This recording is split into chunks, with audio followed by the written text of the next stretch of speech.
تصور آخرت ہے. اصل میں ہمارے ساتھ مصیبت یہ ہوئی ہے جن میں بھی شامل ہوں کہ اس دنیا داری میں الجھ کر اور دنیا کے معاملات کو سمجھ کر ہمارا جو چیز سب سے زیادہ ہمارے اندر کمزور ہوئی ہے، جس نے ہمیں کمزور کیا ہے، وہ ہمارا تصور آخرت ہے. جواب دہی کا احساس، اگر ہم کہتے ہیں کرپشن ہے، بے ایمانی ہے، چوری ہے، ہم کس معاشرے میں رہ رہے ہیں، ہم کن لوگوں میں رہ رہے ہیں اور کس معاشرے میں اور کن لوگوں میں رہ رہے ہیں، یہ بالکل الگ بات ہے. کہ ہماری اپنی پوزیشن اس معاشرے میں کیا ہے، میں کتنا سچ بولتا ہوں، میں کتنا خوف خدا رکھتا ہوں. ہم تو جسٹیفیکیشن ڈھونڈ رہا تھا، فلاں بھی تو چوری کر رہا ہے، میں نے کر لی تو کیا ہوا. ہماری تو یہ صورت حال ہو گئی. ہم تو تقلید میں وہاں چلے گئے، فلاں بھی یہ کر رہا ہے، فلاں بھی یہ کر رہا ہے، فلاں بھی اس نے اسے تو اس کا تو تصور آخرت ہے ہی کمزور. میرا مضبوط ہے یا نہیں ہے؟ دیکھیے، فلاں کا غلط ہونا میرے لیے غلط ہونے کی دلیل نہیں ہے. فلاں غلط کر رہا ہے تو غلط کا نتیجہ غلط نکلے گا. گندم بوئیں گے گندم نکلے گی، جو بوئیں گے جو نکلے گا. فَمَن يَعْمَلْ مِثْقَالَ ذَرَّةٍ خَيْرًا يَرَهُ وَمَن يَعْمَلْ مِثْقَالَ ذَرَّةٍ شَرًّا يَرَهُ. ذرہ برابر بھلائیوں کی انسان دیکھے گا، ذرہ برابر برائیوں کی انسان اسے موجود پائے گا. اللہ تعالی ہم سب کے حساب کو آسان فرمائے.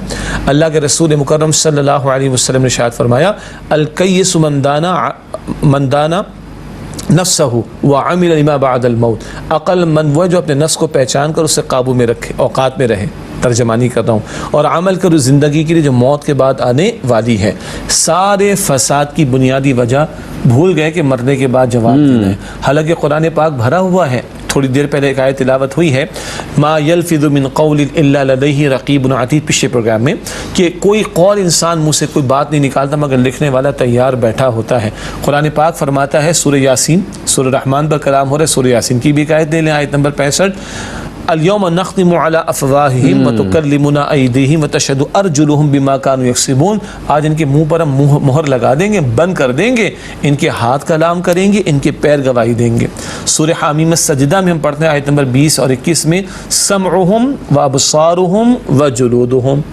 ان کے کان، ان کی آنکھیں، ان کی سماعت، ان کی بصارت اور ان کی کھالیں جواب دیں گی ان کے خلاف، گواہی دیں گے ان کے خلاف. قول لما شہدتم علینا، کہیں گے اپنی کھالوں سے تم نے کیوں ہم پر کلام کیا ہمارے بارے میں. کھالے کہیں گے، قرآن کہہ رہے ہیں انطقنا اللہ الذی انطق کل شیء. نطق، ہر شے جس کو اللہ تعالیٰ نے بولنے کی صلاحیت دی، اس اللہ نے ہمیں بولنے کی صلاحیت عطا فرمائی. اور سورہ نور کی آیت نمبر 24 میں آتا ہے، السنتہم، ان کی زبانیں ان کے خلاف بولیں گی. کبھی جھوٹ بولنا چاہیں گے مشرک، سورہ انعام میں آتا ہے، کبھی جھوٹ بولنا چاہیں گے منافق، سورہ مجادلہ میں آتا ہے. اللہ تعالیٰ وقت آئے گا منہ بند کرے گا، اب زبانیں اللہ کے حکم سے ان کے خلاف بولیں گی. یہ 6 اعضاء انسان کے اپنے اندر سے بولیں گے، زبان، ہاتھ، پیر، کان، آنکھ اور کھال.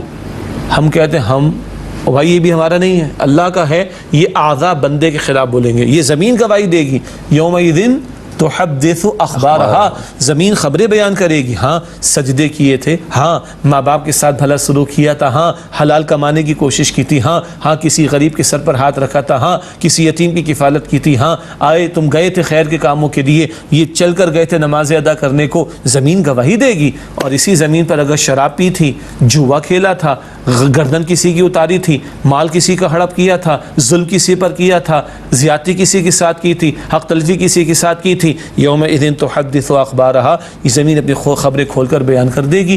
جا بجا قرآن کریم بھرا ہوا ہے. اور آگے چلیں، اللہ تعالیٰ کہتا ہے، ہوا معاکم اینما کنتم، تمہارے ساتھ اللہ تم جہاں کہیں بھی ہو. اور علیم بذات الصدور، وہ سینوں کے رازوں تک سے بھی واقف ہے. وَإِن تُبْدُوا مَا فِي أَنفُسِكُمْ أَوْ تُخْفُوهُ يُحَاسِبْكُم بِهِ اللَّهُ. تمہارے جی میں جو کچھ ہے تم ظاہر کرو، پوشیدہ رکھو، اللہ تو حساب لے لے گا. باطن ہو، ظاہر ہو، اعمال ہو، سب پیش ہونا ہے. اعداء کی گواہی، انبیاء کی گواہی، زمین کی گواہی، کرامن کاتبین کی گواہی، نامہ اعمال لکھا ہوا ملے گا. اور سب سے بڑا گواہ خود کون ہے؟ اللہ سبحانہ و تعالی. ہر صفحہ قرآن پاک کا کم و بیش کسی نہ کسی اسلوب میں آخرت کا کلام کرتا ہے. اور ہم دور ہیں. نمازوں میں کیا اقرار کرتے ہیں؟ ایاک نعبد، اس سے پہلے کیا ہے؟ مالکی یوم الدین، اللہ تو بدلے کے دن کا مالک، تو بدلے کے دن کا مالک، تو بدلے کے دن کا مالک. تو وہ مالک پوچھے گا نہیں حلال لائو کہ حرام، نیکی لائو کہ شر، اطاعت لائو کہ سرکشی. یہ تو بھرا ہوا ہے قرآن حکیم. بجا فرمایا آپ نے. ہم مسلمان دور ہیں، معلوم نہیں قرآن کیا کہہ رہا ہے، کیا پڑھ رہے ہیں قرآن میں، کیا سن رہے ہیں نماز میں، ہمیں سمجھ نہیں آ رہی. اس سے سارا فساد و بگاڑ کا معاملہ.